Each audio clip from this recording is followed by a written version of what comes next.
आज जो चीज़ मैं आपको बताने वाला हूँ, यह इसके एक एक वर्ड ही बहुत कीमती है।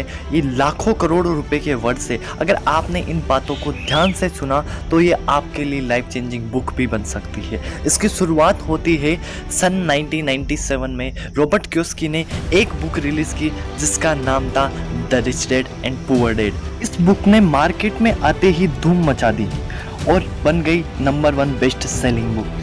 इसमें रॉबर्ट ने बताया है कि उनके दो पिता थे। एक पिता थे उनके रिच डैड और एक थे उनके पुअर डैड। रिच डैड उन्हें मानते थे जो उसके दोस्त के पिता थे और पुअर डैड वो उन्हें मानते थे जो उसके खुद के पिता थे। और जो पुअर डैड थे वो हालांकि काफ़ी पढ़े लिखे थे लेकिन उनकी हमेशा पैसों के लिए दिक्कत रहती थी। और उनके जो रिच डैड थे वो काफ़ी सक्सेसफुल और अमीर व्यक्ति थे। लेकिन अब इस चीज़ में जो उन्होंने उनसे सीखा है तो उनमें पहला लेसन है कि अमीर लोग पैसों के लिए काम नहीं करते। जेन्युइनली लोग पैसे कमाने के लिए अधिक मेहनत करते हैं और वो जल्दी में पैसे कमाने के चक्कर में वो सोचते हैं कि मुझे एक अच्छी नौकरी मिल जाए और नौकरी मिलने के बाद वो एक रेट रेस का हिस्सा बन जाते हैं और अपनी पूरी ज़िंदगी उसमें बिता देते हैं। वो सोचते हैं कि मेरी मंथली इनकम और आने वाली पेंशन से मैं अच्छी गाड़ी, अच्छा बंगला, अच्छा चीज़ें खरीदूँगा और वो ऐसे खरीदने के चक्कर में अपनी पूरी ज़िंदगी लोन देने में गुजार देते हैं और उन्हें इसके लिए अधिक वर्षों तक नौकरी करना पड़ता है। और अब सवाल ये उठता है कि पैसों के लिए काम ना करे तो क्या करे। अमीर या सक्सेसफुल व्यक्ति ऐसा करते हैं जैसा कि पैसे उनके लिए काम करते हैं। इसके लिए मैं आपको एक कहानी सुनाना चाहता हूँ। रॉबर्ट और उसके दोस्त एक अमीर स्कूल में पढ़ते थे। वो सोचते थे उन जब अमीर लोगों के लड़कों को देख के सोचते थे कि हम भी अमीर बनेंगे किसी दिन। और इसीलिए रॉबर्ट जब अपने घर जाते हैं तो वह इस सवाल का जवाब अपने पिता पुअर डैड से जाकर के पूछते हैं, परंतु पुअर डैड से उनको कोई जवाब नहीं मिलता है। और उनके पुअर डैड कहते हैं कि आप इस सवाल का जवाब अपने रिच डैड से जाकर के पूछो। और इसी वजह से रॉबर्ट और माइक दोनों दोस्त जाकर के अपने माइक के पिता के पास चले जाते हैं। माइक उसका दोस्त है और वह दोस्त को जब उसके पिता से मिलाता है तो वह उसके पिता कहते हैं कि हाँ मैं आपको सिखा दूंगा और जो उन्होंने जो लेसन सिखाए हैं उसके बारे में आपको मैं बताना चाहता हूँ। क्या शानदार बात बताइए यार। उनमें उन्होंने बताया है कि जब उनको वो क्या कहते हैं कि आप कुछ मत करना, आप मेरे लिए 1 महीने तक मैं आपको 3 दिन काम दूंगा और उसके लिए आपको 1-1 रुपया दूंगा। वो कहते हैं ठीक है हम कर लेंगे, हमें अमीर बनना है। वो कहते हैं कि मैं सब कुछ चीज़ें आपको प्रैक्टिकली लाइफ में सिखाऊंगा। अब रॉबर्ट की असली ज़िंदगी की शुरुआत होती है वहाँ से। 2 दिन तो जाते हैं लेकिन उसके बाद वो सोचते हैं कि यार ये हमें 1 रुपया दे रहे हैं तो हम ऐसे कैसे अमीर बनेंगे। इसी वजह से वो सोचने वाले थे कि हम तो अब रिज़ाइन कर देंगे, हम यहाँ से रिज़ाइन कर देंगे और वापस अपने घर पे चले जाएंगे, हमें कोई अमीर नहीं बन। लेकिन रॉबर्ट ने सोचा कि एक बार अब मैं उनसे ज़रूर पूछना चाहिए। इसीलिए वो वहाँ पे जाते हैं लेकिन उनकी हिम्मत नहीं होती उनसे ऐसा कुछ कहने के लिए और वे उसको रिज़ाइन नहीं करते हैं। वापस से अगले जब उनका मंथ होने वाला होता है तो वो वापस आ जाते हैं। अब इसी बीच उनका दिमाग इतना विकसित हो जाता है, वहाँ काम करते करते कुछ महीने गुजर जाते हैं, 2 महीने गुजर जाते हैं तो उसके बाद उनका दिमाग इतना विकसित हो जाता है कि वह अपने लिए एक secondary income of source generate कर लेते हैं। मतलब ये है कि उनके जब एक केबिन होता है तो केबिन में बहुत सारी बुक्स रखी हुई होती है जो उनकी रिच डैड ने पढ़ी थी और वह जो बुक्स थी उसको वो दिमाग लगाते हैं कि क्यों ना एक उनकी एक दोस्त होती है वह उसको पढ़ाई का बड़ा शौक होता है तो वह उस दोस्त को वहाँ पे उस केबिन में रख देते हैं और उससे बोलते हैं कि आप जो भी यहाँ पे बुक्स पढ़ने के लिए आए तो उससे आपको 10 रुपये चार्ज। वहाँ से वह एक secondary income of source generate कर लेते थे। और अब इससे पता चलता है कि अमीर व्यक्ति की जब सोच कब विकसित होती है, जब आप पैसों के लिए काम नहीं करते हो और तब आपकी सोच बड़ी विकसित हो जाती है। जिस प्रकार से रॉबर्ट की सोच विकसित हुई, चाहे वह वहाँ पे प्रेजेंट थे या नहीं थे, तब भी उनके पास पैसे आ रहे थे, क्योंकि वहाँ पे उन्होंने अपने लिए एक ऐसा सिस्टम तैयार कर लिया कि चाहे उनकी एब्सेंट हो, चाहे वो प्रेजेंट हो, चाहे वो हो ना हो, उनके पास पैसा है। और आपको इसके बारे में मैं आपको एंड में बताऊंगा। आप भी अगर अपने लिए ऐसा सोर्स जनरेट करना चाहते हैं तो आपके लिए मैं आपको एंड में बताने वाला हूँ ये चीज़। दूसरा लेसन ये है कि लोगों को पैसों की समझ होना क्यों ज़रूरी है।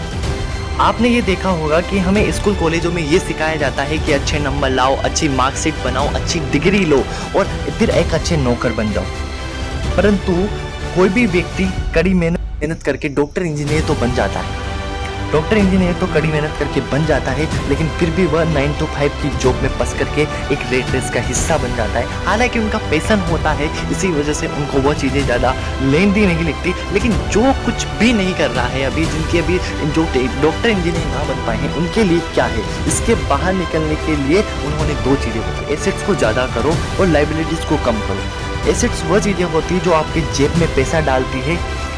जैसे आपने कोई भी घर है उसको ऋण पे दिया तो वो आपके लिए एसेट्स है, आपकी जेब में पैसा डालेगा, पर मंथ आपको पैसे आएंगे। लेकिन लाइबिलिटीज़ को कम करना मतलब वह जो आपके जेब में से पैसा निकालती है।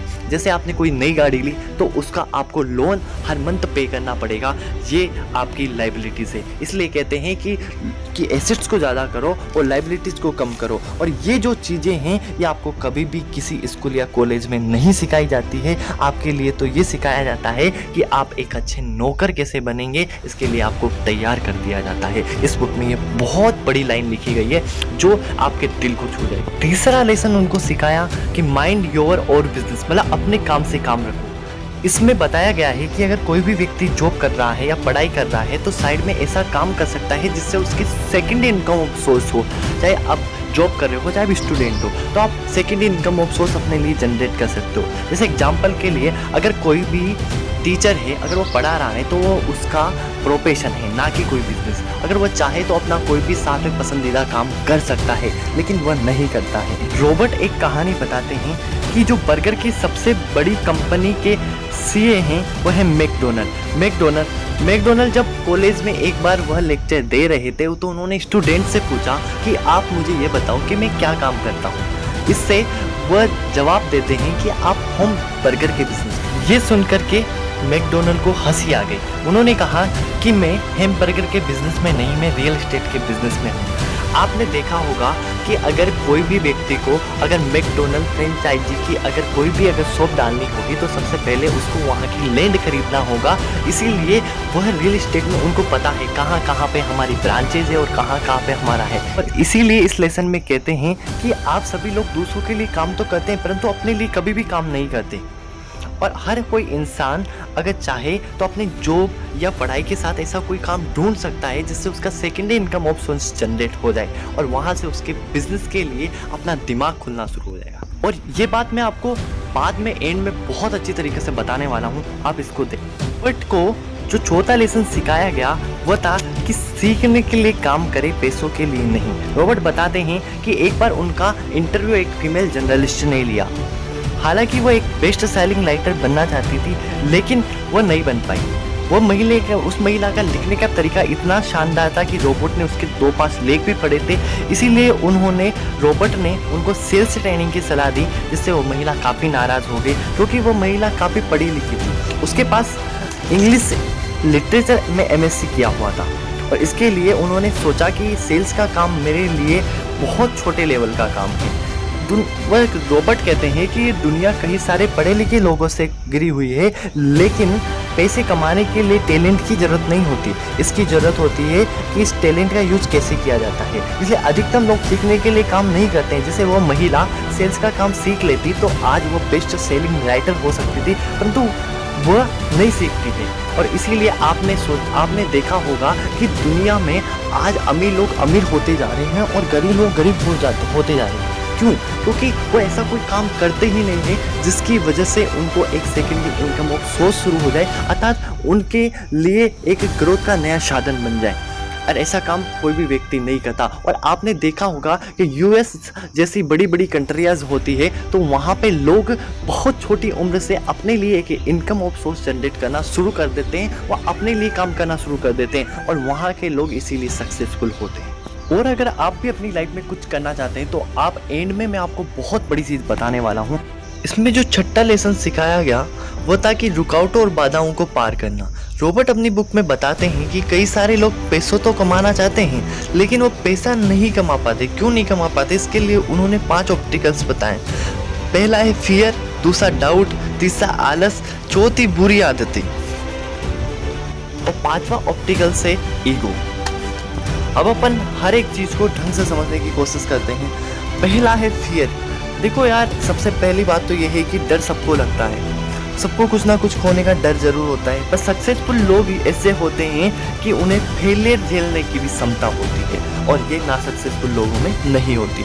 दूसरी चीज़ है डाउट। हमें डाउट ये होता है कि अगर सब कुछ मेरे प्लान के हिसाब से नहीं हुआ तो इसकी वजह से हम डर जाते हैं कि कुछ बड़ा नहीं कर पाते। सक्सेसफुल लोग कभी भी डरते नहीं हैं, वो अपने ऊपर डाउट कभी भी नहीं रखते, इसीलिए कुछ सक्सेसफुल हो जाते हैं। और तीसरी चीज़ है आलस। रॉबर्ट कहते हैं कि किसी भी चीज़ की अति ज़्यादा गलत होती है। जैसे पैसों के बारे में ज़्यादा सोचना भी गलत है और पैसा ना हो तब भी बहुत गलत है। और कहते हैं कि अक्सर वही लोग ज़्यादा आलसी होते हैं जो कुछ भी नहीं करते। और कहते हैं कि जब आपके पास हर महीने पैसे आए तो आप कुछ पैसे पहले ही निकाल दें और अपने बिजनेस के लिए बचे हुए पैसों का आप खर्च कर सकते हैं। आपके पास चाहे कम ही पैसे क्यों ना हो, इसके लिए अभी पड़ेगा और आपके फ्रीडम भी प्राप्त होगी। अगर आपके जो महीने में जो इनकम आती है उनमें से कुछ पैसा आप पहले ही निकाल दें, चाहे आपके पास कम पैसे आए या ज़्यादा पैसे हैं, पर उसमें से और जो बचे हुए पैसे हैं उसका यूटिलाइज करें। चौथा ऑप्टिकल्स बताया है बुरी आदतें। व्यक्ति को काफ़ी कहते हैं कि बुरी आदतें व्यक्ति को काफ़ी बुरा बना देती है। और आप ये सोचना कि अगर आपके पास अगर ऐसे लोग हैं जो 25,000 रुपये महीना कमाते हैं और आप उनके साथ रहते हैं तो आपकी बाप में दम नहीं कि आप 1,00,000 रुपये कमा लें। इसका मतलब ये भी नहीं है कि आप उनके रॉबर्ट बस ये कहना चाहते हैं कि अपनी ज़िंदगी की कोई भी राय उनसे ना लें, क्योंकि जिस फील्ड में आप जाना चाहते हैं तो उसके बारे में वो कुछ भी नहीं जानते हैं। और अगर वह नहीं जानते हैं तो आपके लिए वो कुछ भी नहीं बता सकते हैं। लेकिन अगर आप ऐसे लोगों से सलाह लेंगे तो आप खुद डिमोटिवेट हो जाएंगे और आपको कुछ भी नहीं मिलेगा। वह आपसे ये कभी भी नहीं चाहेंगे कि आप उनसे ज़्यादा सक्सेसफुल हो जाए। परंतु कुछ लोग को छोड़कर कुछ लोग ज़रूर होते हैं जो आपका सपोर्ट करेंगे। 5वां ऑप्टिकल से ईगो। आप कोई भी काम करें या कोई भी चीज़ करें तो सबसे पहले अपने आप को बच्चा कर लें। मतलब ये है कि अगर आप कोई भी काम स्टार्ट करते हैं तो उसे जीरो से स्टार्ट करें। आप कभी भी ये नहीं सोचें कि मुझे ये आता है, मुझे वो आता है, क्योंकि सभी चीज़ों में टाइम लगता है और एकदम से कोई भी व्यक्ति ना सक्सेसफुल हुआ है ना होगा। बस ये है कि पहले अपन को सीखना पड़ता है और समझदार व्यक्ति, सक्सेसफुल लोग पहले सीखते हैं, उसके बाद ही वह कोई काम करते हैं। और कोई भी काम करने से पहले अपने ईगो को साइड में रख दे, क्योंकि ईगो को सामने लाओगे तो आप कुछ भी नहीं कर पाओगे। देखो अपन ने क्या क्या सीखा उसके बारे में मैं आपको लास्ट में बता देता हूँ। सबसे पहला लेसन सीखा कि अमीर लोग पैसों के लिए काम नहीं करते। दूसरा लेसन अपन ने सीखा कि लोगों को पैसों की समझ होना क्यों ज़रूरी है। तीसरा लेसन अपन ने सीखा कि अपने काम से काम रखो। और चौथा लेसन अपन ने सीखा कि सीखने के लिए काम करें और पैसों के लिए काम नहीं करें। 5वां लेसन अपन ने सीखा कि रुकावटों और बाधाओं को पार करना। और इसमें 5 ऑप्टिकल्स अपन ने देखे, फियर, डाउट, आलस, बुरी आदतें और ईगो। और ये सारी चीज़ें ही आपको, अगर आपने इन सारी चीज़ों को फॉलो किया तो आप भी लाइफ में अमीर और सक्सेसफुल हो सकते हैं। और ये जो सब कुछ चीज़ें लिखी गई है वो रॉबर्ट ने अपनी 37 साल तक अपनी ज़िंदगी में जो कुछ भी किया है उनके बारे में लिखा है। किसी ऐसे इंसान के साथ जुड़ जाओ जो सक्सेसफुल है, बहुत जरूरी है। क्योंकि अगर आप किसी ऐसे इंसान से राय लोगे अपनी फैमिली में, फ्रेंड सर्कल में, ये वो, बहुत सारे लोग तो ये बोलेंगे इसमें कुछ नहीं पड़ा है। तो किसी ऐसे इंसान से जुड़ने की कोशिश करो जो ऑलरेडी लेवल पर है, जहां पर आप जाना चाहते हो। अब कैसे जुड़ोगे? उनको लिखो, ईमेल लिखो, लेटर लिखो, बैठे बैठे सोचो मत, करो। दो क्या था फोटोग्राफी का, तो मैंने पकड़ करके किसी को नहीं छोड़ा, गली के कुत्तों तक को नहीं छोड़ा, उनकी भी फोटो खींची फ्री में। मिल रहा है ना, कुछ तो सीखने को मिल ही रहा है। आप सभी को मैं बता दूं कि इन सभी नियमों को फॉलो करते हुए ऐसा कौन सा काम है। तो सबसे पहली चीज़ तो आप ये याद रखना कि इस वीडियो को 1 से 2 बार देखना, फिर आप थोड़ा सा रिसर्च करना कि ऐसा कौन सा हो सकता है। अब मैं आपको बता दूं कि इन सभी नियमों को फॉलो करते हुए मैं भी एक चीज़ पे वर्क करता हूं, जो आप भी, अगर आप भी चाहते हो उसको करना तो मेरे साथ कनेक्ट हो करके 1 से 2 घंटे अपनी लाइफ का आप यूटिलाइज कर सकते हो। वह सक्सेसफुल लोग कौन होंगे जिससे मैंने कॉन्टेक्ट किया था, वो सक्सेसफुल लोग कौन हैं, तो वो आपके लिए टोटली सरप्राइज रहेगा। और इसके लिए आप मुझे डायरेक्टली क्या कर सकते हो, कॉन्टेक्ट कर सकते हो। एक तो इंस्टाग्राम के थ्रू कर सकते हो, डीएम में, और दूसरी चीज़ है जो मेरे बायो में आपने एक लिंक दे रखा होगा इधर नीचे, तो उस पर भी आप क्लिक करके मुझे डायरेक्टली कॉन्टेक्ट कर सकते हो। Thank you, bye bye, love you. और हाँ, चैनल को सब्सक्राइब कर देना और अपने दोस्तों के साथ वीडियो को शेयर